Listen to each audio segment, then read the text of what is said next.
President and the Prime Minister will meet, and we want to wish Prime Minister Carney a positive meeting. We hope that the President will honor our sovereignty and signal an end to these tariffs. Tariffing Canada, is there anything he could say to you in the course of your meetings with him today that would get you to lift tariffs on Canada? No. Why not? Just the way it is. Welcome back to the show. This show is going to be huge. My name's Mark Nixon, and I'm going to be covering Mark Carney and Donald Trump's meeting in the Oval Office in Washington, D.C. today.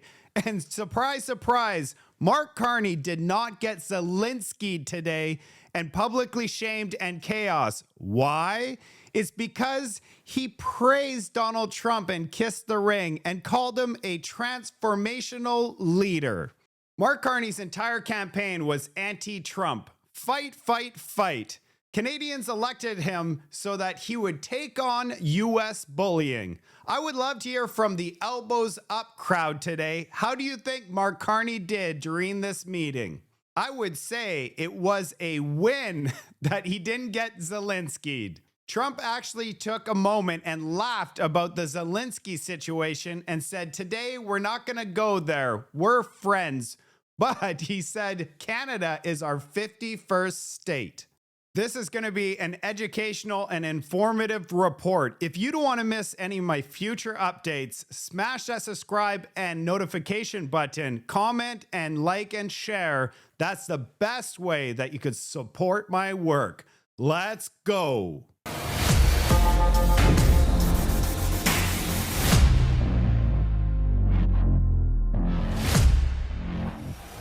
We're going to start things off with a clip that was put together by Jasmine Lane. If you don't already follow Jasmine, here's her YouTube. She's on X, she's on Instagram, she's on everything. So go ahead and follow her as well. Let's take a look at the clip. This is a great before and after, and it's going to open a bunch of eyeballs. I don't think we can change Donald Trump. I don't think so. Not at this stage. Would get you to lift tariffs on Canada? No. Why not? Just the way it is. And a person who draws his inspiration from President Trump, like Pierre Poilievre, will kneel down before him. You're a transformational president, the focus on the economy with a relentless focus on the American worker, securing your borders, ending the scourge of fentanyl and other opioids, and securing the world.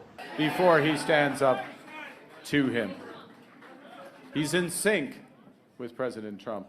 I thought you were excellent, and I think we have a lot of things in common. Pierre Poilievre is also choosing to be willfully blind to the many and growing threats that face our country. We don't really want cars from Canada, and we put tariffs on cars from Canada, and at a certain point, it won't make economic sense for Canada to build those cars.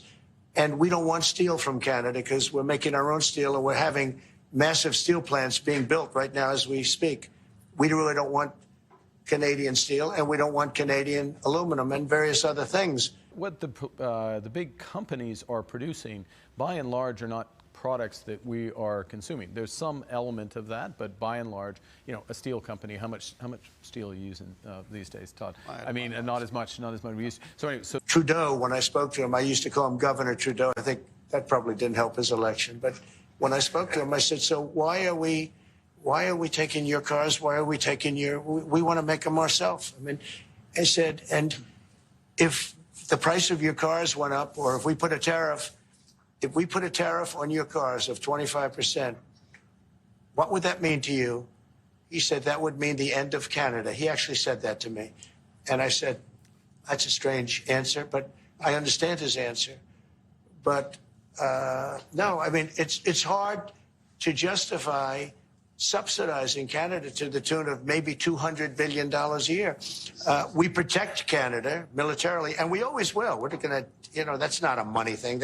But we always will. But, it's not fair. Just so people are aware, Donald Trump did not allow Mark Carney to rebuttal after he said all of that about Canada. He just stood there and then he said, the interview is officially over. Like I said, he was only allowed to speak twice. It's hard to make a mistake if you're only allowed to speak twice. The first time he praised Donald Trump, and the second time he praised him, but slowly said, we're going to stand up for ourselves. And Donald Trump shut him down right away. This is hilarious. One of the things, and he told this straight to Mark Carney's face, is that he thinks Chrystia Freeland is a terrible person and he didn't like her at all. Find something you said on USMCA. Is the U.S. prepared to walk away from that pact? But what pact? USMCA. No, it's fine. It's there. It's good. We use it for certain things. It's there. The USMCA is a good deal for everybody. I won't say this about Mark, but I didn't like his predecessor. I didn't like a person that worked for. She was terrible, actually. She was a terrible person. And she really hurt that deal very badly because she tried to take advantage of the deal and she didn't get away with it. You know what I'm talking about. But so, you know, we had a bad relationship having to do with the fact that we disagreed with the way they viewed the deal, and we ended it. You know, we ended that relationship pretty much. The USMCA is great for all countries. It's good for all countries. We do have a negotiation coming up over the next year or so to adjust it or terminate it. Yeah. Mr. President, I'll say a word on USMCA if I may, Mr. President. It is a basis for a broader negotiation. Some things about it are going to have to change. And part of the way you've conducted these tariffs has taken advantage of existing aspects of USMCA. So it's going to have to change.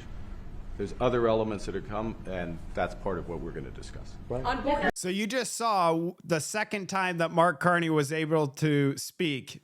The thing is, if you heard what Donald Trump said, he said next year the agreement is potentially finished. It might get ripped up. That's something to pay attention to. So I want to show you Donald Trump and Mark Carney meeting each other for the first time in Washington. And check out Donald Trump does his normal fist pump, and check out Mark Carney. Look how awkward this is.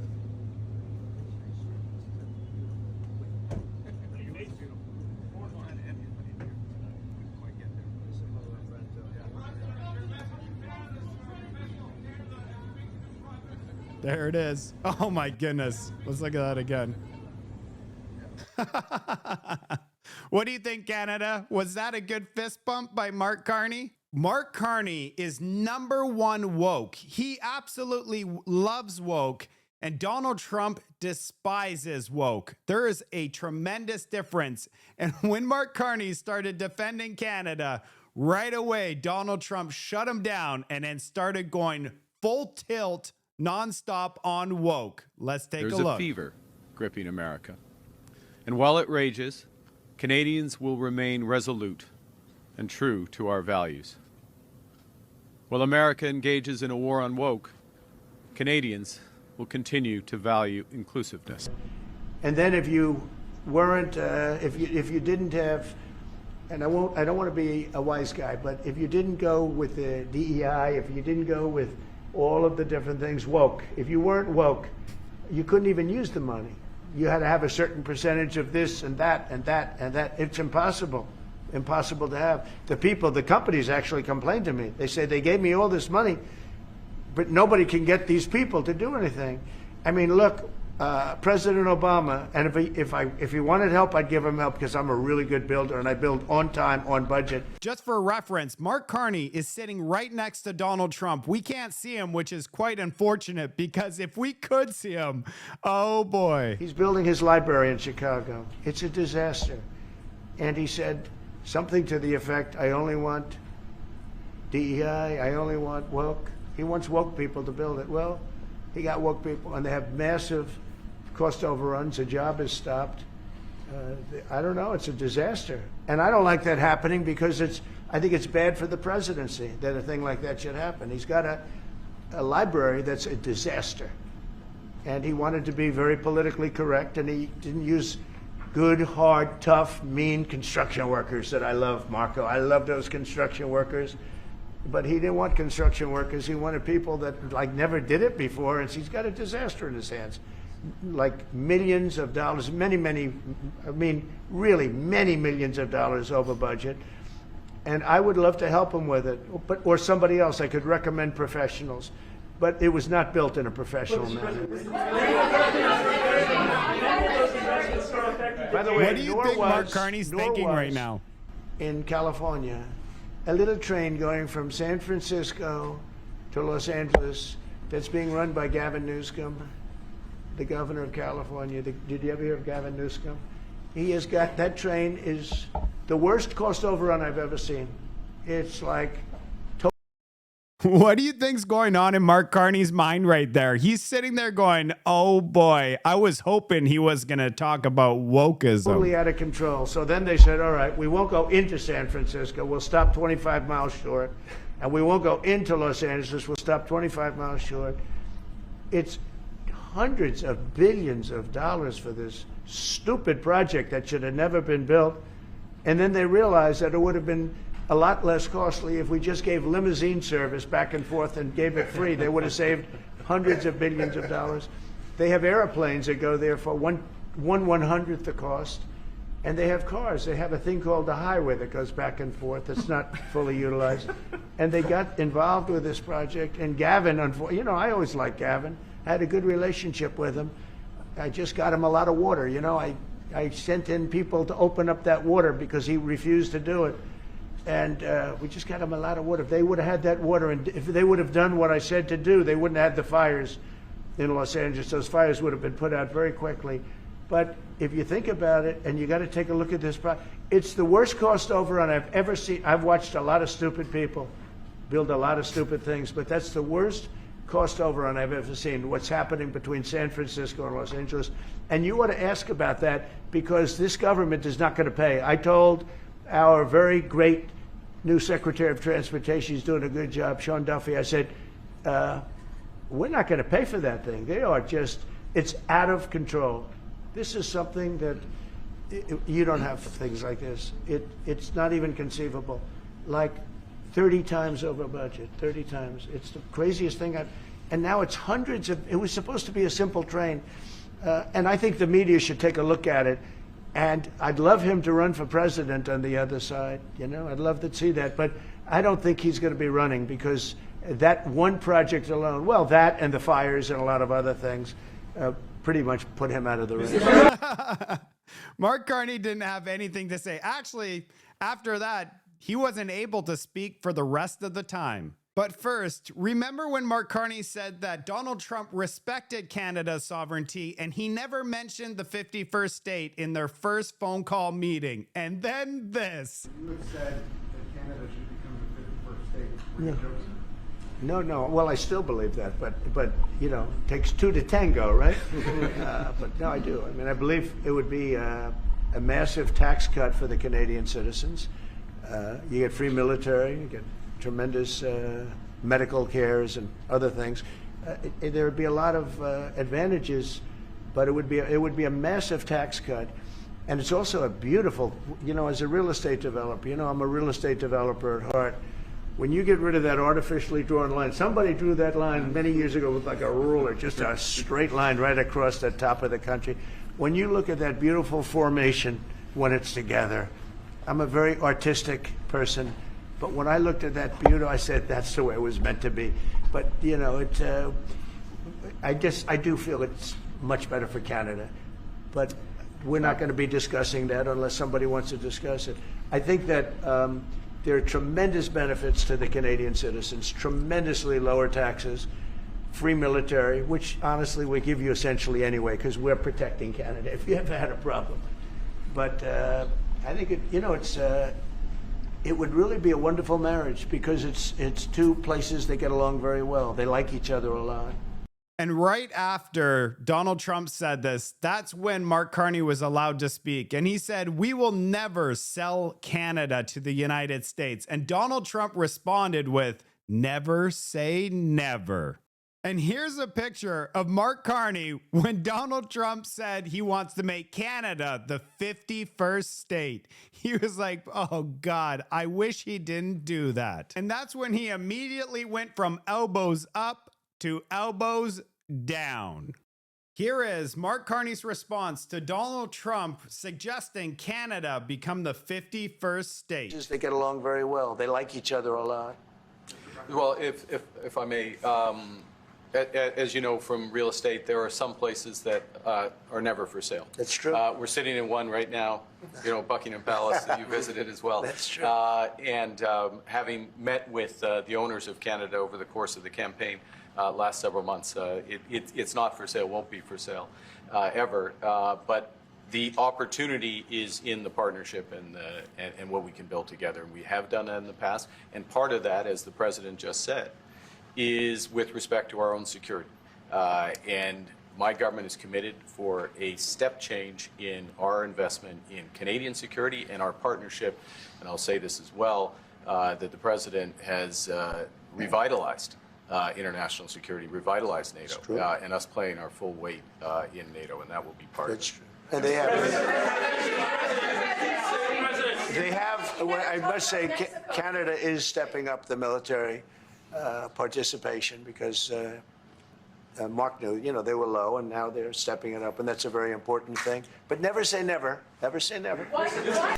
You see that? Donald Trump had to slide that in. Never say never to the 51st state. Now let's hear from Mark Carney post-meeting with Donald Trump, in which he basically did not stand up for Canada. He was sitting there awkward and silent and looking around. It could have been a much worse, like the Zelensky moment, but probably if he spoke a little bit more, it would have became the Zelensky moment. But let's hear what he has to say. And I met today as leaders of two sovereign independent nations. And I want to thank the President and the members of his cabinet that attended for welcoming me and my colleagues to the White House and for our very constructive discussions. I conveyed to the President today what our countries have long proven to be true, that Canada and the United States are stronger when we work together. We can get a better deal for our workers. We can create more opportunities for our businesses. We can build stronger economies across North America when we work together. Isn't that the complete opposite of what he told Canadians when he was campaigning, saying that our relationship with the United States is officially over? Today marked the end of the beginning of a process of the United States and Canada redefining that relationship of working together. The question is how we will cooperate in the future, how we can build an economic and security relationship built on mutual respect, built on common interests, and that delivers transformational benefits to our economies. Did it look like there was mutual respect going on in the White House, being called out for 51st state and saying his predecessors like Chrystia Freeland, I don't like her at all? We had what I would describe as wide-ranging and, as I said a moment ago, very constructive discussions. We agreed to have further conversations in the coming weeks, and we are looking forward to meeting in person at the G7 summit in Kananaskis in Alberta. Now, while that's going on, in Canada, we will focus on what we can control. Good afternoon, Prime Minister Tonda McCharles, Toronto Star. I was watching your face through the meeting in the Oval Office, and I wondered what was going through your mind when the President talked about erasing the artificial border and how he criticized your predecessor and Madam Freeland. Thank you for your question. I'm glad that you couldn't tell what was going through my mind as that was going through. With respect to the first point, the President has made known his wish about that issue for some time. I've been careful always to distinguish between wish and reality. I was clear there in the Oval Office, as I've been clear throughout on behalf of Canadians, that this is never going to happen. Canada is not for sale. It never will be for sale. Some things, as I said in the room, some things are never for sale. And he agreed with that. I distinguish between the two, and then with respect to the importance of reestablishing a constructive relationship for negotiations of a partnership, of an economic and security partnership, which is what we were here for. I look forward, not back, and I think we established a good basis today. I don't know if they established a good basis today. Unbelievable, really. All right, you got to listen to this question. The reporter actually asked about China. And what did he ask you about China in your closed-door meetings, and what did you tell him? That's why they're closed door. Well, yeah. Next question. We had a wide-ranging discussion. Next question. Are you kidding me? He just giggled and laughed when he, oh my goodness. You can't make any of this stuff up, Canada. You see that response? I'd love to hear from you in the comment section. What do you think about Mark Carney's response about a question about China? Yeah, he's not going to say anything. He hasn't said anything since the beginning of the campaign. We haven't heard about China ever. Then Mark Carney was asked about Danielle Smith and Alberta and what his thoughts are. Canada's stronger when we work together. As an Albertan, I firmly believe that. You can always ask a question, but I know what I would respond clearly. Next question. Now he asks the question, do you feel better or worse now that you had this meeting? Personally, I don't feel any better at all, but let's see what Mark Carney says. Good afternoon, Prime Minister. JP Tasker, CBC News. How are you? Hi. I'm well, thank you, JP. How are you? I'm good. Good. Do you feel better or worse about Canada-U.S. relations after meeting with the President today? It was a very constructive meeting. I feel better about the relations in the sense of, in many respects, one, the posture, if I can put it that way, or the positioning the President took towards us. Secondly, the breadth of discussion and how concrete the discussions were. These are the discussions you have when you're looking to find solutions, as opposed to laying down terms, if you will. So feel better about that. And I would add one other thing, which maybe isn't as obvious, so I should say it, which is that we also discussed a number of issues globally, geostrategically, if I can put it that way, where we have common interests, common concerns, and that, of course, is a sign of a broader and very healthy, or a healthy relationship. Look, we have, JP, we have a lot more work to do. I'm not trying to suggest, at any respect, that we can have one meeting and everything's changed, but now we are engaged, and very fully engaged. I don't know. Are you convinced that we're fully engaged with Donald Trump based on everything that we covered today? You say, there's a difference between the president's comments around Canada becoming a 51st state as a wish versus a reality. You told him that Canada was not for sale. But many Canadians are offended and deeply angered by the fact that he keeps repeating this comment.